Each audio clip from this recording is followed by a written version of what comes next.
Welcome to another episode of No Questions Left Behind. I'm Sam, and I'm here with my special guest, Jeff Brown. As always, we're going to work to get through as many of your questions that we didn't answer during the live event on Wednesday. Be sure to subscribe, hit the notification bell, give us a thumbs up so that you don't miss the next live, which is coming up December 13th. That will be our Christmas live event with Santa and his elf. That one is very giveaway heavy, so definitely one that you want to get on your calendar so that you don't miss an opportunity for more of those awesome product giveaways. We had tons of questions. I think we have 10 pages of questions. We're not going to get through all of them, so we apologize if we miss your question, but we simply have too many awesome questions to answer in this 45-minute or so period. So we better get going. I think the only other thing to cover is use code SMLDT to get a free 22 ounce when you purchase any of our gallon size liquid products right now. That ends 11/18. Again, that is code SMLDT. Get in there, get after it. Also, make sure you subscribe to this channel as well as follow us on Facebook and Instagram. We have some awesome Black Friday and Cyber Monday sales coming up. So you definitely don't want to miss those, and some of that will be shared on our socials. If you aren't signed up for our emails, that's a great place to get all of those sale notifications as well. And then most of the products, if not all of the products that we talked about this week on the live and are talking about again today, have sections on their product pages on our website where you can enter your email address and get notified when those products are in stock. So the only two that are currently in stock are Plastic All-in-One and Ceramic Trim Restore, but the rest of them will be in stock early 2024 for the most part. Sign up for those emails so you don't miss when they're coming in. Let's go ahead and get started, Jeff. We got lots of questions to get through.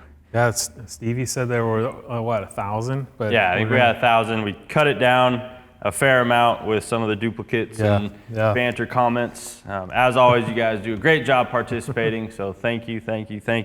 No doubt. And I'll kick us off with Jacob asked, can you use the pods in the foam cannon? So as we showed yesterday, yes, you can use the pods in the foam cannon, whether it's Brilliant Finish or the Boss cannon. Those pods are great for use in foam cannons. We recommend 2 pods to a reservoir. If you're using the Boss cannon, we had a few questions about what metering tip. You do not want to use a metering tip with the pods in your foam cannon. Just pull that tip out, drop your pods in, fill up with water, you're ready to go. Yep. I think there's been some questions on the dwell time. I think, ideally if you do have hot water, that'll certainly accelerate that the dissolving of the pod. Yep. I think that's about 60 seconds. Yep. It's enough time where drop the pods in, whether you drop them in water or fill it up with water after. Go get the rest of your wash tools put together, fill up your bucket with clean water, for rinsing your wash mitt, all that. Yep. All those tasks, and then by the time you come back, give your reservoir a really good shake before you proceed to foaming. So let's see what we got next. I had another good one from Charles Long.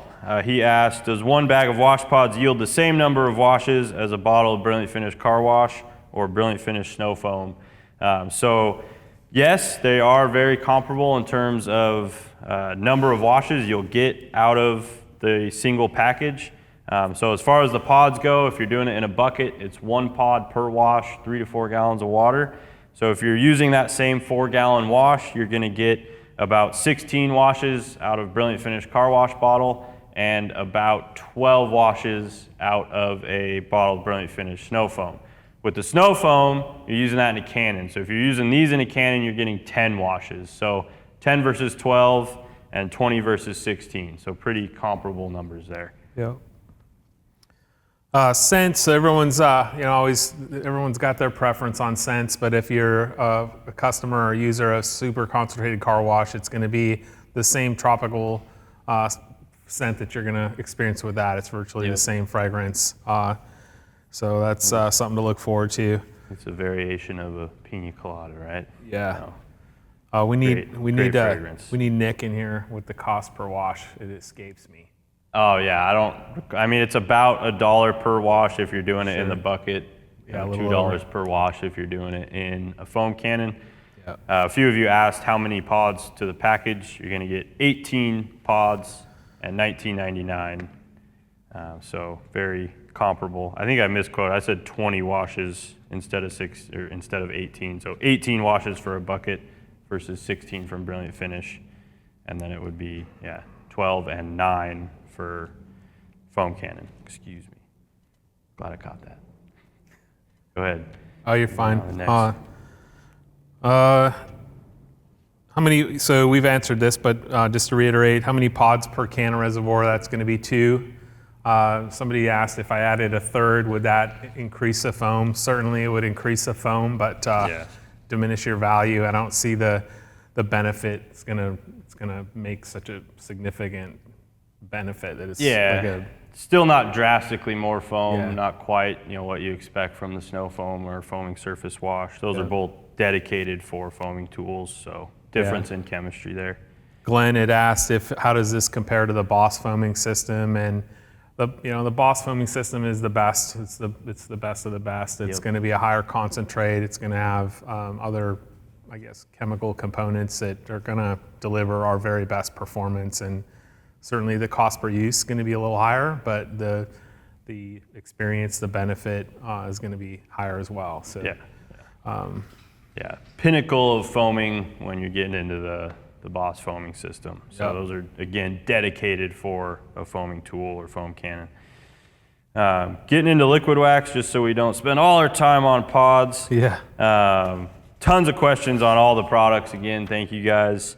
Tom asks, would you polish using ceramic all-in-one and then top with ceramic wax, or would you recommend using a straight abrasive like perfecting cream and then ceramic liquid wax? I would recommend the latter in most scenarios. You're not going to get you may actually get less durability out of ceramic liquid wax putting it on top of ceramic all-in-one, because ceramic all-in-one is slightly less durable than ceramic liquid wax. Not a drastic difference there, but there are some differences. And being that ceramic liquid wax is abrasive free, I would follow a traditional polish or compound, something that does not have protection in it with ceramic liquid wax. But you can put it over ceramic all-in-one. It's not going to hurt anything. Yeah, I mean, it's one of my favorite combos. I've had great results with it, but it can depend too on the paint surface. Definitely. But we'll get back to Scott here. He's asking, he's super excited about ceramic liquid wax. What is it most comparable to in our current line? And polygloss, liquid gloss polywax has been our premium synthetic, most durable wax for some time. That's since been discontinued. I hope I don't leave the cat out of the bag on that. But no, I think ceramic liquid wax. In terms of wet look and depth of color and gloss, you're going to get, I'd say, relative to polygloss, you're going to see perhaps some added benefit there when applying ceramic liquid wax. Certainly durability is going to exceed both of those products. And then to clarify, like best of show wax, its key benefit is the color depth and clarity. It's really going to be the most optically correct glossy look, while not necessarily being as durable as obviously ceramic. So definitely. See, Ryan Baumgart asked a good question about, could ceramic liquid wax be wiped off with ceramic speed shine, or would that affect durability / bonding to the paint? We did test that, and it did work out pretty well versus just using water on your towel. I would say the only thing I would recommend there is spraying the ceramic speed shine directly on your towel, just so you're not chasing overspray while you're already wiping off wax residue. And then really, this is a slightly different wipe off process, so just cover a couple things. It's a 2-step wipe off, so you do a wet or damp wipe off first, and then follow up with a dry towel, just quickly buffing over the surface to remove any left behind residue. As with any wax residue removal or wipe off, you're going to want to cycle your towels, flip your towel as you go to a clean side, cycle your towels. I'd say I'd probably use 3 to 4 towels for an average size vehicle. because that residue will build up on your towel and redeposit itself onto the surface if you're trying to run one towel for too long. So cycle that towel, and then you have that 10-minute setup time. So depending on how quick you are with your wax application will really dictate how large of a surface you do, and then stop, let it set up for 10 minutes, come back, wipe off. Sure. Definitely is several questions regarding the topping of ceramic all-in-one. I mean, yeah. That product, ceramic all-in-one, has been well received. It's awesome. It's incredible formula. I think, and I don't want to contradict, but I definitely think that you guys aren't going to go backwards by topping it with ceramic all-in-one. It's certainly going to enhance the overall durability. Yeah. And I mean, add some more depth there as well. Yeah, richen it up, and so. I know we had another question. Can I use ceramic liquid wax on top of an existing ceramic coating? I would say yes. It is going to help fortify whatever base you have there. Add more on top of that. You may not need to, depending on how fresh that coating is. But say your ceramic coating is starting to age, you could kind of reinvigorate the life of it with ceramic liquid wax. Yeah, I think one of the drawbacks to ceramic coatings, some of them anyways, over time they lose that slickness, that surface slickness, so the surface tension becomes pretty tight, and so when you're wiping over with a towel, or you're relying on products like Ceramic Speed, trying to kind of lubricate that towel as you glide over the surface. I don't want to get into the weeds, but by adding the ceramic liquid wax on top, you're still going to have that self-cleaning characteristic. You're going to boost the hydrophobicity of that coating while also adding surface slickness, which certainly helps to reduce marring. If you have a real high surface tension, dry coating, and the towel it will become more abrasive to the surface. So that added slickness, there's a lot of different coating toppers and different approaches there, but layering ultimately methods. That's a good alternative. Yeah, ceramic liquid wax is quite slick, has great self-cleaning ability, so like Jeff said, it'll renew those characteristics very well. Elvis asked, so is ceramic liquid wax completely different than ceramic all-in-one wax? And we've talked a lot about the two. I think the conclusion is you can layer ceramic liquid wax over ceramic all-in-one wax. They are different though, yes. Ceramic liquid wax is pure protection. It is abrasive-free, completely abrasive-free, whereas ceramic all-in-one has that abrasive mixed in to help get defect removal and protection application in the same step. So they do use a similar protection package. Ceramic liquid wax is going to be a little stronger in terms of that protection package, whereas the ceramic all-in-one has that abrasive element that's going to give you defect removal as well. What we had, I seen the one, forget specifically who asked, but can the product be applied by hand or machine? And the answer is both. Yep. And that traditionally the red waxing pad, either by hand or machine, is fine. There was an additional question from, I'm not sure of the name, but they were asking about the G15 and whether or not that was acceptable. I'd say, would it be ideal to use a G15? Probably not. It's not, I think it's unnecessary, but if that's the only tool you have in your garage, then I would just make sure to keep the speed at a low speed, around 2. Yeah, definitely.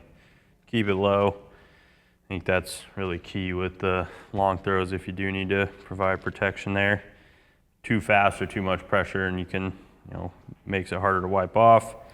Yeah. Charles Long asked, suggested dwell/cure time. So those terms can often be, interchangeable and sometimes confusing. When we say dwell, we're talking about the time between when you apply it to when you wipe it off. That's going to be a 10-minute recommended period. And then cure time, sometimes, depending on who it is, they'll use cure as the, interchangeably for the dwell period. Normally when we say cure, we're talking about post-application and wipe off, leave, keep it inside or keep it dry for 12 to 24 hours afterwards for best results, optimal durability. If you do have to take the vehicle outside into the elements, you don't need to worry that it's gonna like rinse the wax off or make it, you know, pointless in putting it on in the first place. You're just gonna, you know, maybe not get the absolute maximum durability out of it. Yeah. But we have, you know, tested it that way and it still works very well. Andrew asked, is it more durable to put it on by hand or with a DA? And as long as you're applying a uniform film of that polymeric film former, if you will, that sacrificial barrier of protection, as long as you're applying a uniform application and it's consistent, you're gonna see generally pretty similar durability, regardless of how you apply it. Yeah.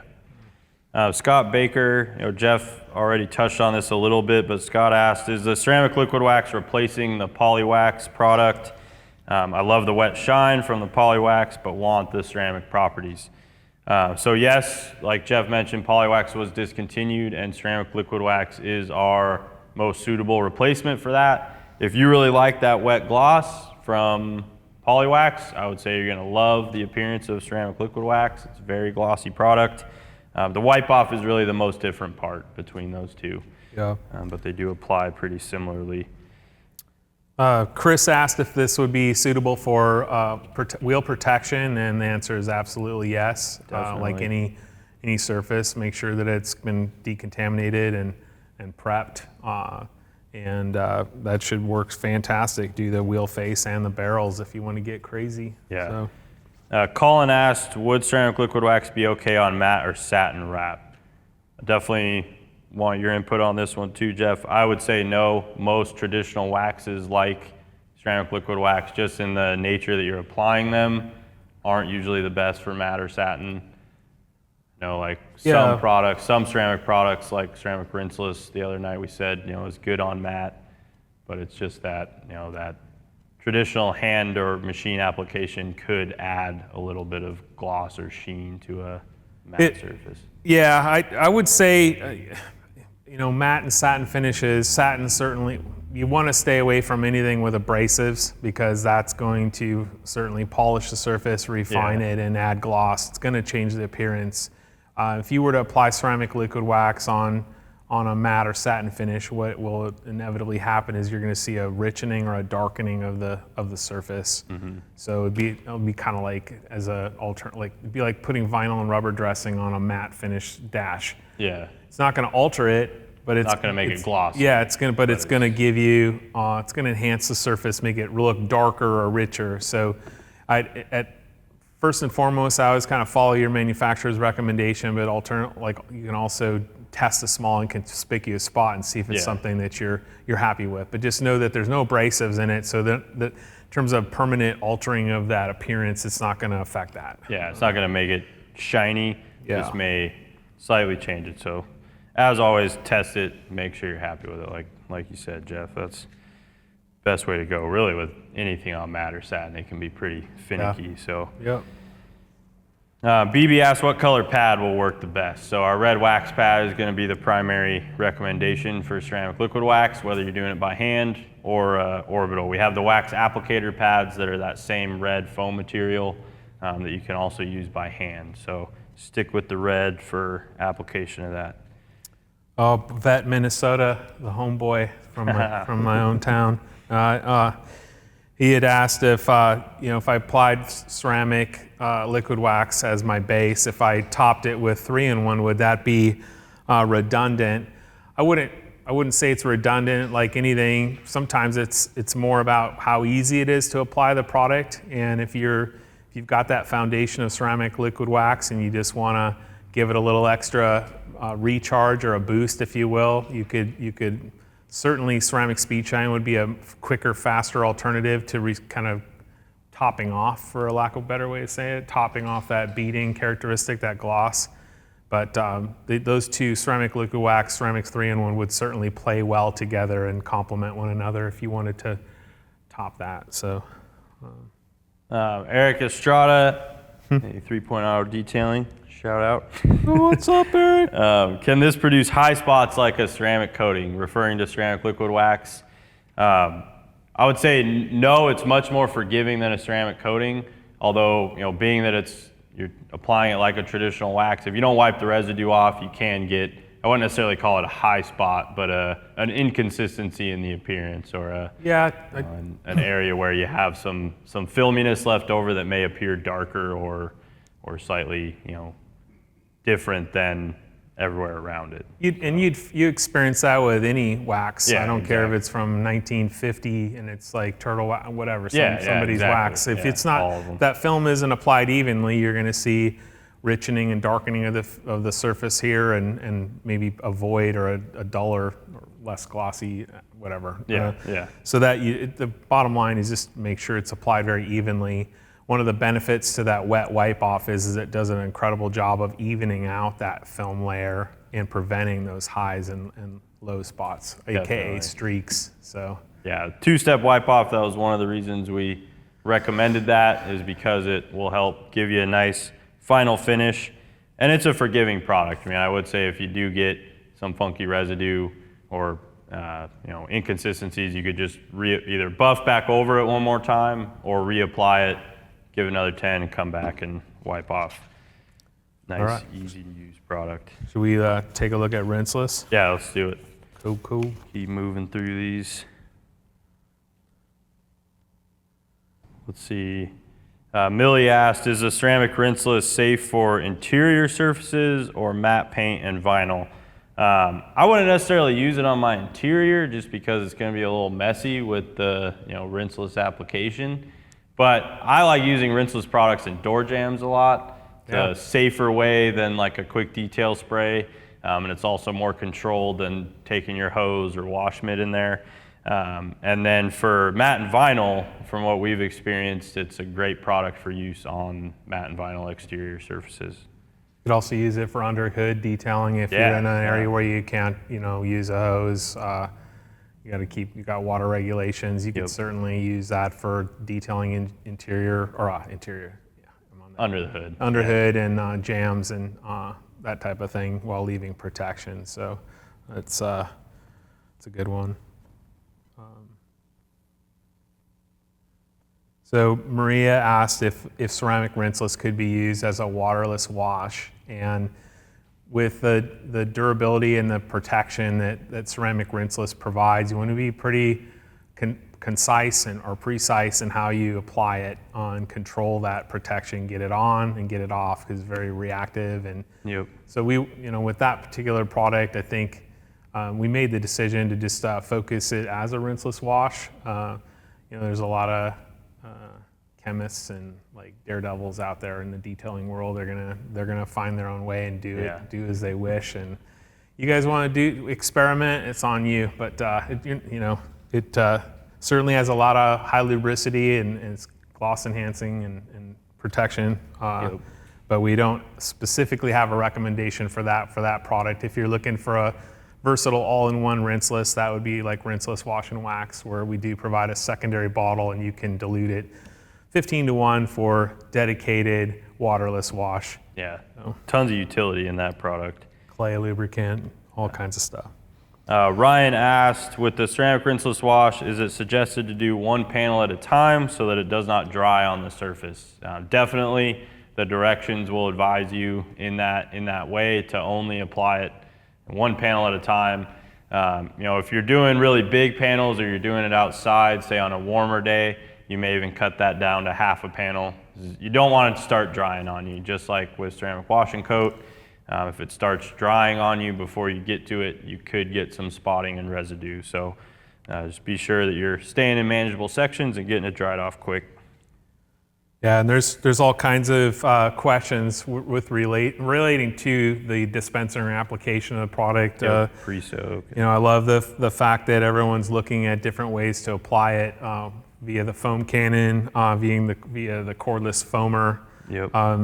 Definitely would not do the cordless foamer. It's I guess you could swap it out and do the tip, but that's again back into the waterless application that we're not gonna endorse. It's most user-friendly in the recommended bucket application. Thank you, yes, absolutely. Like Jeff said, if you get experimental, don't call us, saying, a lot of streaks everywhere. Not to say that it would, but. No, Yeah. Like we all know you guys tend to get experimental with these sorts of things, so do so at your own risk. Hey, but sometimes some of the coolest applications or approaches are founded in the garage. Yeah. Like that's how we develop half of our stuff is, Yep. is using it in our garage. But sometimes you guys come up with different approaches. So if you have something that you found, we always are open to listening. So Yeah, if you say, hey, I did this, it works super well. yeah, Try it. We're not going to call it the Tommy process or anything like that, or shout out to some of the no guys. royalties. No royalties. Maybe we'll throw you a bottle of speed shine, but that's it. There you go. All right, really. Yeah, and don't use it in a foam cannon. The rinseless products are not meant for foam cannon applications. We have separate products for that, like Wash and Coat or foaming polygloss. Let's see. Got the storage question. If I mixed up a batch in an ultimate wash bucket and it's sitting there for 3 weeks, is it gonna like diminish in its performance? And I'd say that as long as you have the lid on top and keep it sealed, keep the animals and bugs out of it, it should be fine. Best. Yeah. Will the ceramic rinseless wash be okay on glass? That was asked by enthusiasts. Absolutely. It's a great, obviously you're doing the rest of your exterior surfaces. You don't necessarily want to have to avoid the glass. So yeah, it's going to be totally good to clean up your glass and add a little bit of protection or top up any protection that you already have there. Yeah. Yeah, back again, Tug asked, what's the max number of panels you do before drying? And it's ultimately going to be determined by your ambient temperature, your humidity. Somebody joked last night about, Arizona in the middle of summer, 120 degrees, dry heat, no humidity. I would probably, as you experience with most products, they're going to dry up quicker. So I would focus to a very small space. If I'm going to be in my garage in Minnesota and it's like negative 20 out, my garage is 50 degrees, I might knock out half the side of the car and come back and thoroughly dry it and be okay. More forgiving. You just have to be adaptable to your environment. Just know that if it does dry on the surface, you're leaving behind potentially inconsistent application of that polymeric, silane SiO2 blend, and then you might even have to, worst case, like polish that off with ceramic all-in-one to even out the surface. So don't mess around with that. It's a very serious, high-performing product, but just let your environment and your experience be your guide. I wouldn't do half the car and then come back. You're gonna probably regret it. Yeah, that's great advice. Joe Edgar asks, how dirty is too dirty for a rinseless product? So this is a tough question to answer briefly because too dirty is relative from person to person.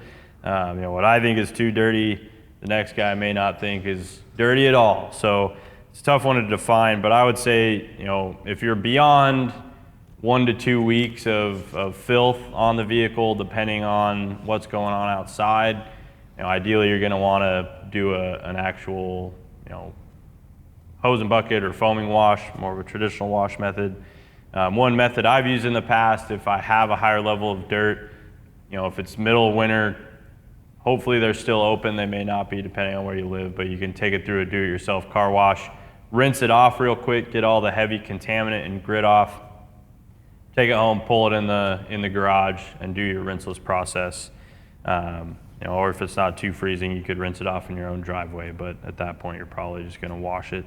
Yeah. And you don't want any heavy pine needles, sand, mud, anything like that on the surface, obviously. And I would say probably anything beyond that 1 to 2 weeks of grime. Proceed to a more typical wash method using more water.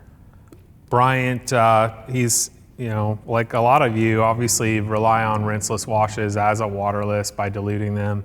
Bryant, he'll spray the whole vehicle down to let it penetrate and soak and kind of emulsify the abrasive. And we certainly recommend that approach with rinseless wash and wax at 15 to 1. It's a great pre-spray. And then follow up with obviously the 250 to 6 to 1 dilution.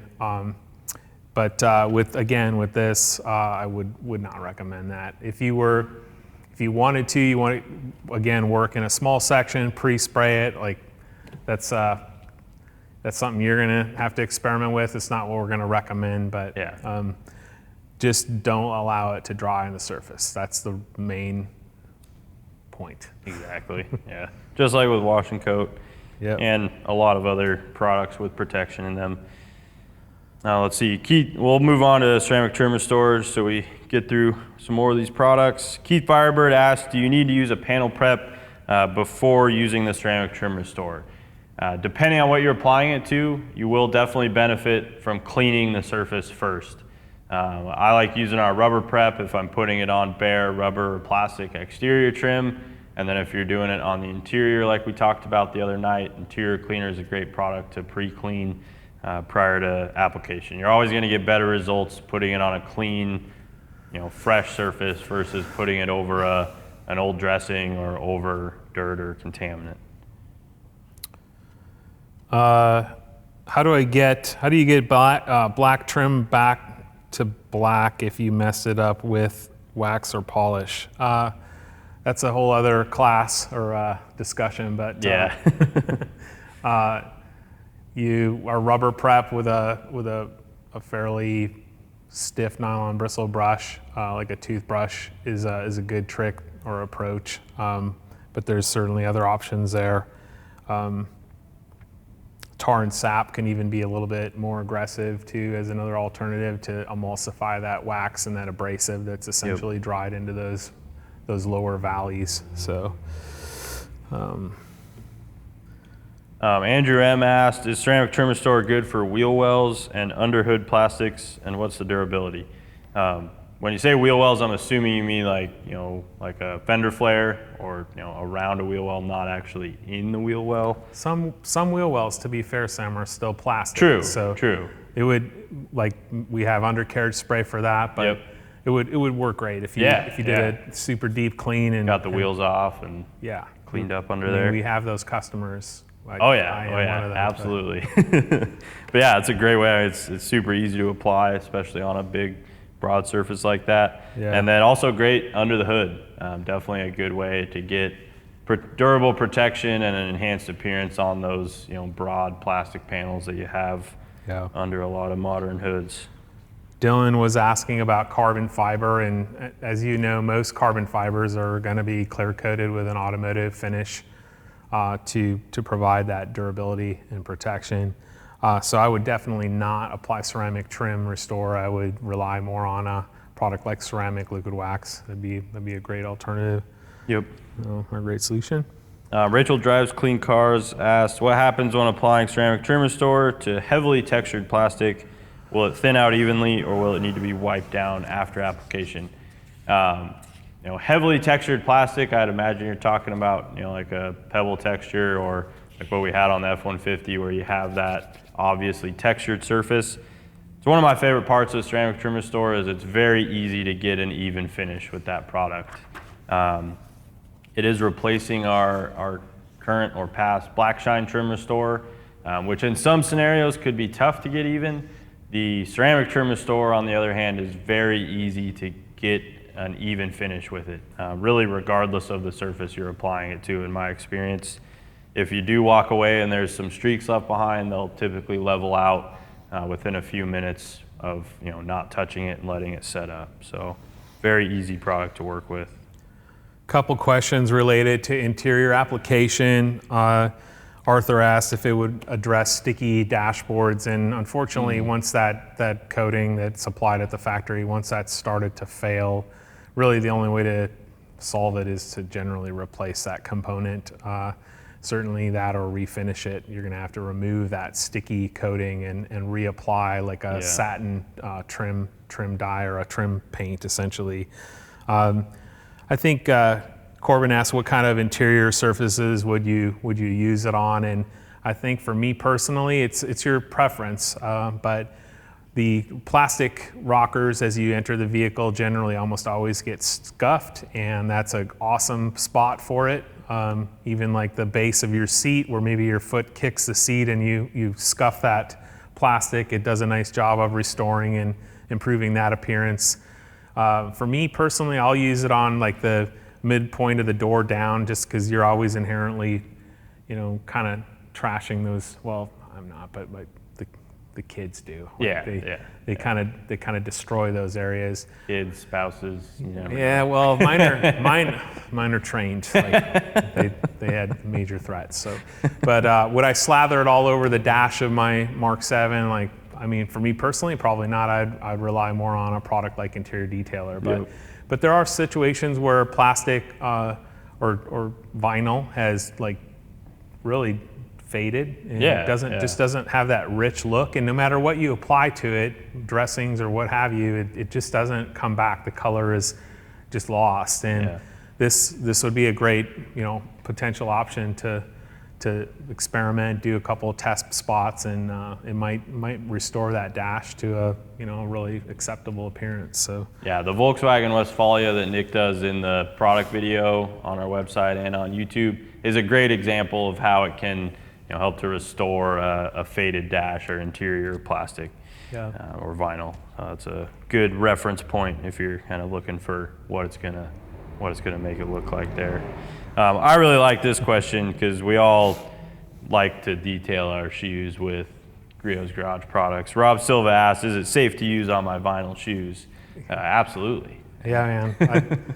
I've been using that. We've had samples of different variations of that formula for going on a year now, and a few of my shoes have been done for sure. Great way to prevent like bad scuffs from marring up your soles and whatnot. So Rachel asked about whether or not the formula is self-cleaning, and for me personally, when I define self-cleaning, it's one, it doesn't attract dust and dirt with like in this case like a traditional silicone emulsion. It just attracts dirt, and two, it in a sense repels dirt, so it's not going to bond, and when you do clean it, it just quickly releases. This formula, again, as we mentioned last night, dries to the touch. So when it's cured on the surface, it essentially won't attract dust. Yep.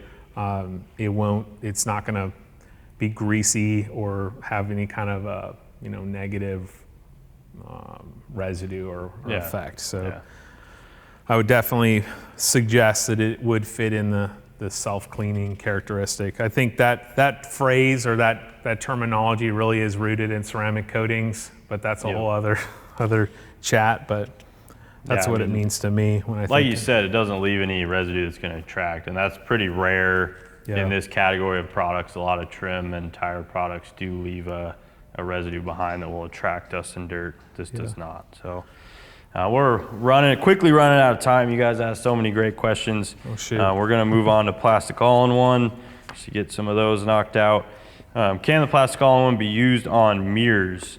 Assuming you're talking about the mirror portion of a side view mirror, what would you say to that one, Jeff? Because a lot of modern mirrors, depending on how heavy the abrasive is and how heavy the abrasive is and how you're approaching it, you can polish through the mirror coating.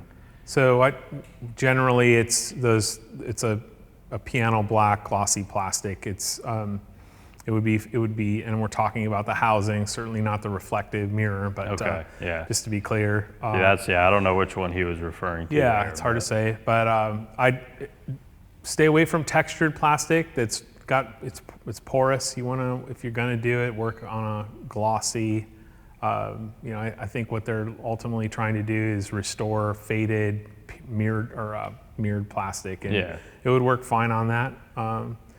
But again, stay away from textured plastics. But A or B pillars that are often now feature mirrored plastics or piano black, some people refer to it. It would be fine for that.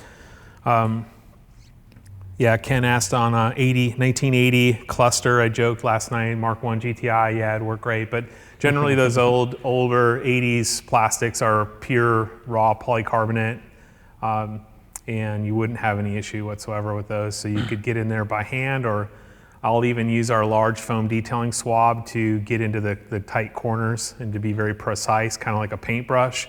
then roll it out with a waxing pad or one of the sweet microfiber pads. Yep. Nelson asked, can you use it after sanding headlights? We did make sure that, when paired with a microfiber pad and a random orbital, it will remove, I believe, up to 3,000 grit sand scratches. Anything heavier than that, you're going to want to continue sanding out to at least 3,000, and then you can polish it with the plastic all-in-one. Yeah, Kirby asked about 1-inch pads at 5,000 RPMs on a Dremel.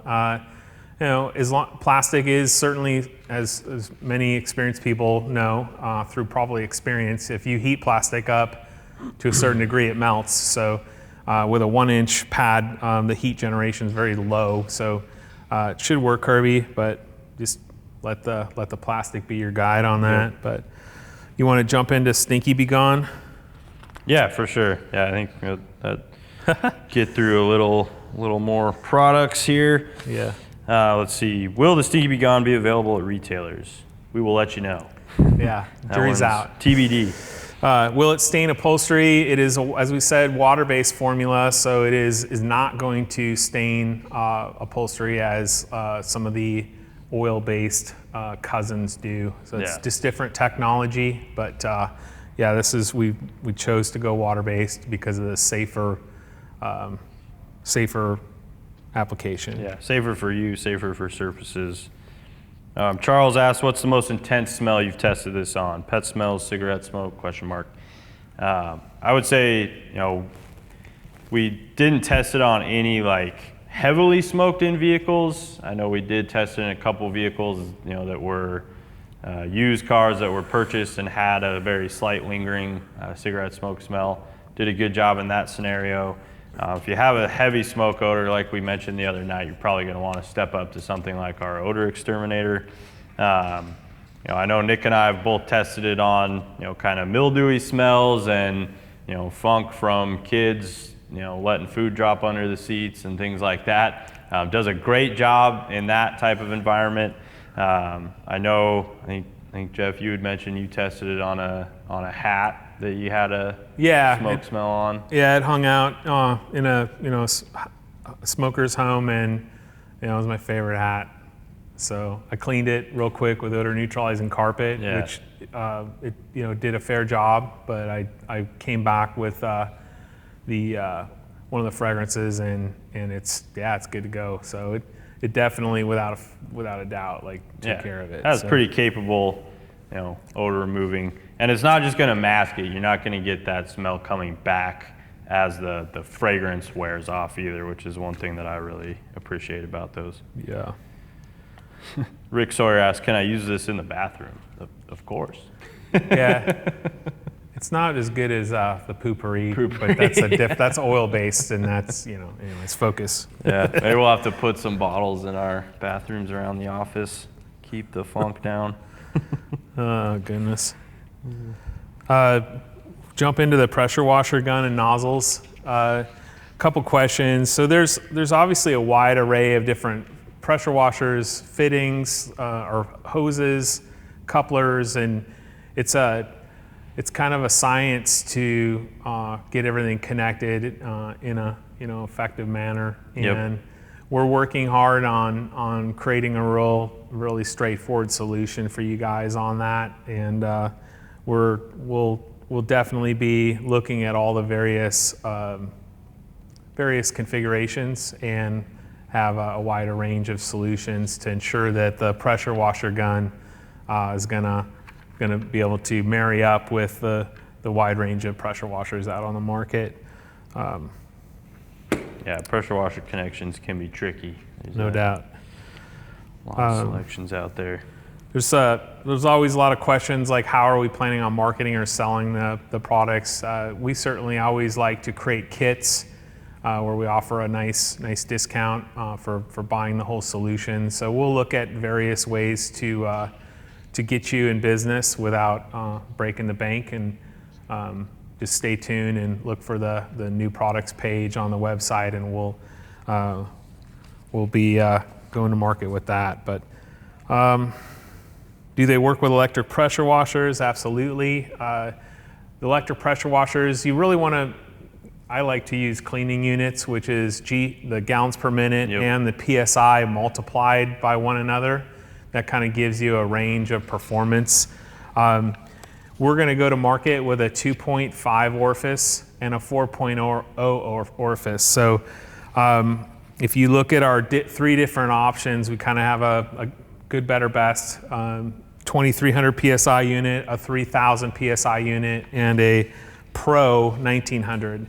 That might be another reel, you guys, if you haven't done it already, get into. Oh yeah, definitely. Like just because it's 1900 PSI, once you integrate the gallons per minute, that's where you get into the Pro, because it's a high cleaning units of 4180. But the 2.5s generally, just to keep it simple, is going to work with most entry level, like consumer home grade electric pressure washers.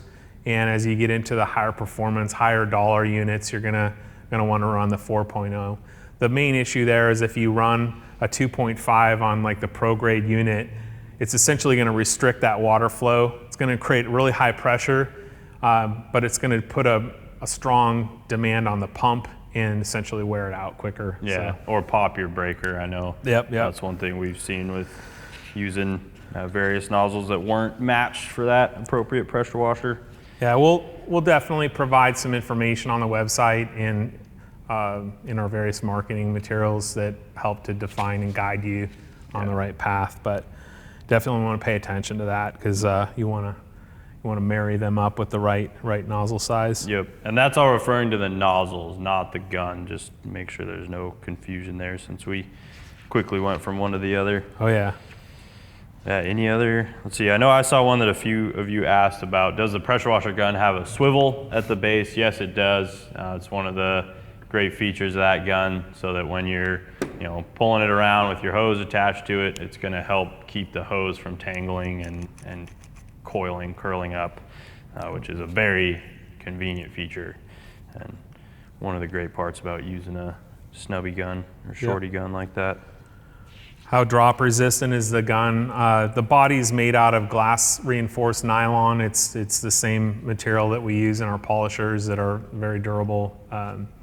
And obviously the stainless is pretty robust, so should be good. I wouldn't go tossing it in a fit of rage, but yeah, take care of your tools, guys. yeah, treat them like a tool. But it is quite durable. Yeah. Same or similar plastic construction as our orbitals, which are quite durable when dropped. Real quick, we didn't give 2 of these products much love the other night or tonight. You guys asked so many great questions, we tend to run out of time. But foaming glass cleaner and industrial grade hand cleaner are 2 of our other new products that will be coming out early 2024. So foaming glass cleaner is a foaming trigger glass cleaner. It's ammonia free, tint safe, great product for cleaning exterior or interior glass. Features a foaming trigger so that you get a thicker clingy foam during output. We've had a lot of questions like, well, how do you compare that to ultra premium glass cleaner, which is an aerosol also foaming? It's really going to be preference based for the most part, whether you prefer the trigger or the aerosol application. Trigger is a slightly narrower output of foam. Aerosol is more of a fan. Awesome product, coming soon. And then the hand cleaner is one that we're pretty proud of. We've spent a lot of time to bring a hand cleaner back to you guys. Some of you may be familiar with our old hand cleaner. Biggest difference between the 2 is this one is a cherry fragrance. The old one was a citrus, but I think it's loved by pretty much everybody around here that's used it. And then it features a natural volcanic pumice scrubbing agent to help get into your crevices and wrinkles on your hands to get all that oil and grease out.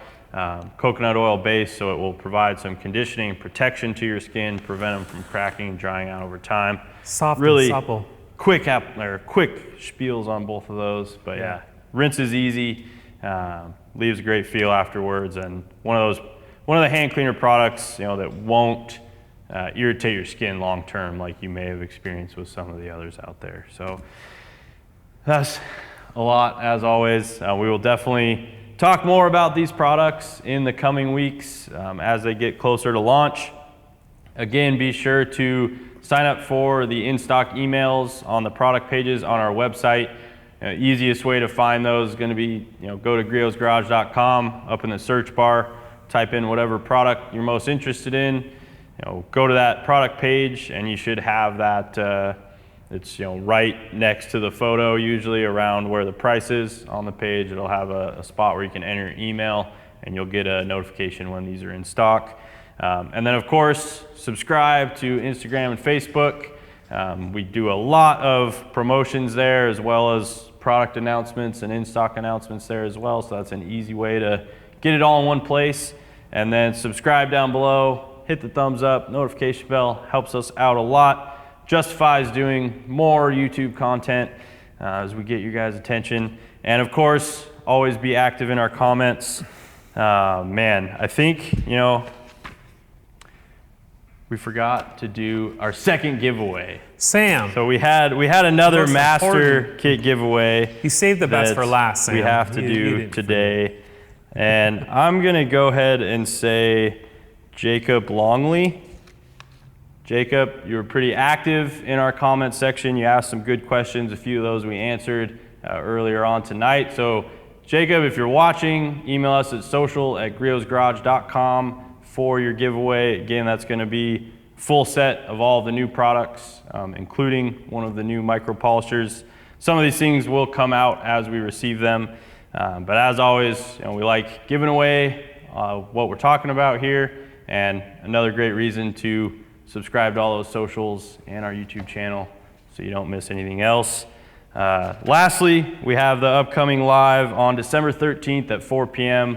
Another giveaway heavy live with Santa and his elf. So don't miss out on that one. I think it's really one of the only lives of the year where you get Santa's attention. Yeah. So thank you all for watching, and have fun in your garage.